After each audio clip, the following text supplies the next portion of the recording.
Hello! Imukbang natin yung black sesame seed na ginawa ko with glutinous rice. Yung palitaw, pero ang ginamit ko ay black sesame seed with sugar. Grind ko lang yon, tapos nilagay ko maitim!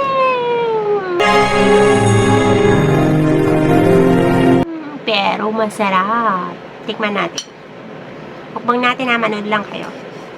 Ikakainan ko kayo para mabusog din kayo kagaya ko.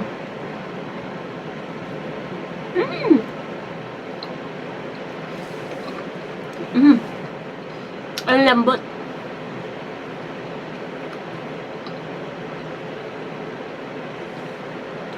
Tapos yung yung sesame seed, ni-roast ko siya.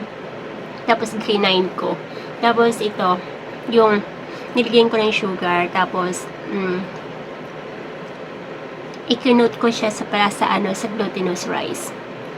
So, ang sarap. Katamtaman lang yung tamis. Kung gusto nyo na mas matamis, nilagdagan nyo yung sugar. Yummy.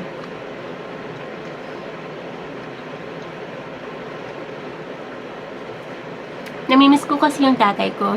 Ito yung lagi niyang ginagawa sa akin noon kasi alam niyang paborito ko. Tuwing may mga okasyon, gumagawa siya ng ganito, mahilig siyang gumawa ng kakanin. So, magaling siyang gumawa ng kakanin. So, gusto ko, pag may kakanin na gagawin siya, gusto ko isa ito sa mga gagawin niya kasi talagang paborito ko. Maitim, wag lang tatawa at ngiti sa katabi or sa kaharap kasi talagang parang pusit.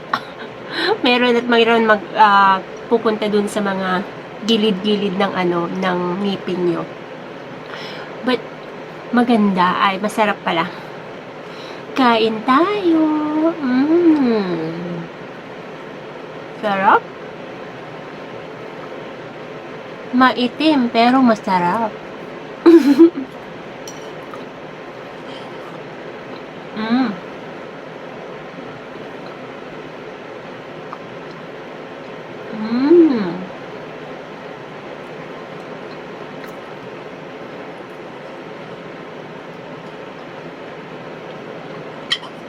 Gustong-gusto ko kasi yung amoy ng black sesame seed. Ewan ko bakit, but I really love it. Tignan nyo. Uubusin ko to ha. Manood lang kayo.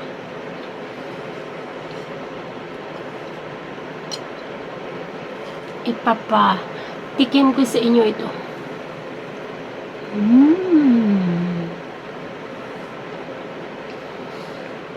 Masarap.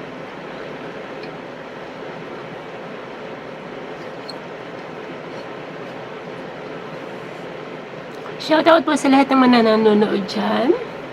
Sana nabusog kayo sa aking pagkain. Bye! Thank you for watching.